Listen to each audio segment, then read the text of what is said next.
ازيكم يا حلوين؟ عاملين ايه؟ ان شاء الله يا رب تكونوا بخير. اللي ما عرفنيش، دي قناتي يوم ادم. انزلوا اشتركوا في القناه وحطوا لايك. النهارده بقى هنعمل ايه؟ هنعمل عدس، اكله كده بتدفي في الشتاء وايه، ومش مكلفه خالص. عندك شويه عدس وشويه وكام جزرية كده في التلاجة، طلعيهم واعملي بيهم ايه احلى طبق عدس ايه في الشتاء. وحلو يعني مفيد وكمان حلو للجسم. طبعا بعتذر اول حاجه عن صوتي، لاني طبعا لسه صاحيه من النوم، فقلت ايه اسجل لكم كده الفيديو في هدوء وايه عشان انزله لكم ان شاء الله الصبح. هنا بقى ايه، هنزل العدس دوت. بصي تبدأي تغسلي فيه كتير جدا، كتير قوي يعني بتاع 10 مرات كده ولا حاجه، لحد ما تبقى المية بتاعته ايه صافيه. وبعد كده هنزل عليه مثلا بكميه الجزر اللي عندك، وبصلايه كبيره. لما فيش بصل كبير حطي بصلايه صغيره، ماشي. وهنقطعها كده اربع تربع او 4 حتت. وبعد كده ايه، هننزل بطماطميتين يكونوا ايه عادي بقى سوليم متقطعين، مش هتفرق يعني. وحوالي كده ايه بتاع 5 6 فصوص توم. وطبعا بقى ايه كمية الجزر اللي عندك ايه تحطيها، يعني 3 جزرات جزرتين.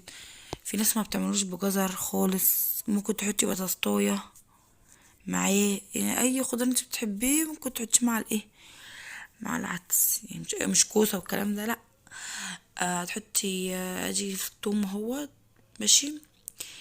هنا طبعا كنت بصور لكم لسه بالستاند الجديد، ما كنتش عارفه لسه اظبط الايه التصوير، يعني عفوا يعني لو الصوره ايه مش حلوه وكده.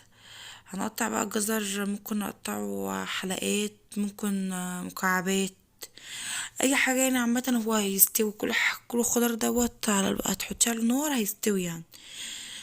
فهنا بقى ايه حطيت هحط له بقى كميه الميه اللي تغطي الخضار كله.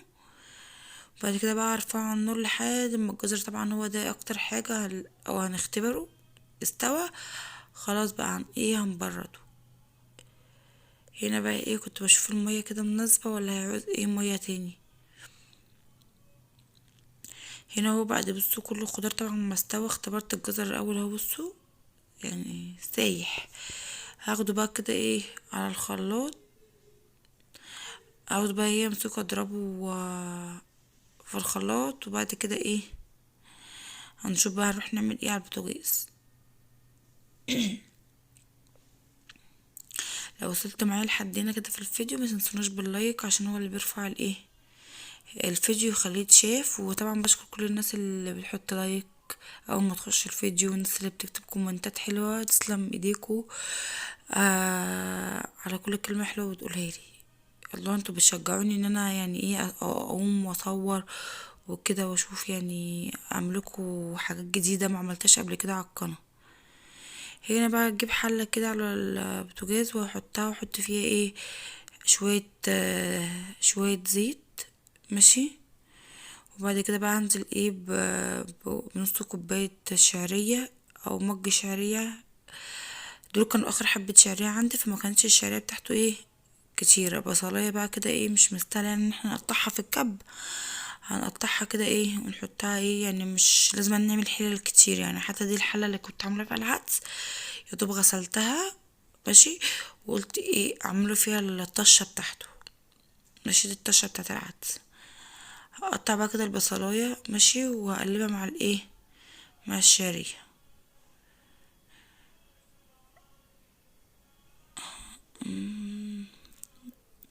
هنقطعها بقى ايه، بحب اقطع البصل بالسكينه المشرشره الصغيره ديت، يعني ايه بتبقى حلوه. هنا بقى ايه بعد ما اقطعها طبعا بفضل اشوح فيها لحد ما تاخد كده اللون الذهبي او لون الجلد اهو، بصوا زي ما انتوا شايفين كده. وبعد كده هنزل بقى ايه هصفي العدس، عشان طبعا الطماطم والكلام ده القشر بتاعها، ماشي. فبحب يعني مثلا ان انا ايه اصفيه الاول، عشان لو بينزل طبعا هتشوفوا دلوقتي الحاجات اللي هي نزلت منه. طبعا نهدي النار في الوقت دوت عشان ايه طبعا قبل ما نصفيه اهو. بصوا انا بقى هعلي احط له ايه واحدة ماجي وشوية فلفل اسمر وشوية ملح وشوية كمون، وخلاص كده. بس هو يعني العدس يدوب بس الشعرية تستوي خلاص هو كده جاهز. هنا بقى بحط شوية فلفل اسمر اهوت، شوية كمون طبعا عشان اي بقوليات لازم نحط لها كمون طبعا عشان ايه الغازات اللي فيها، ونغسلها كتير عشان نطلع كل الغازات اللي فيها، وشوية ملح وخلاص كده بس. يعني يا دوب هنوطي عليه بس مش تعلوا عليه عشان طبعا بيلزق بسرعة عشان الشعرية. بس طبعا ايه نشفت جنبه عيش كده لو انتم مش عايزين عادي، وطبعا بصل اخضر والعدس اهوت. بس اشوفكم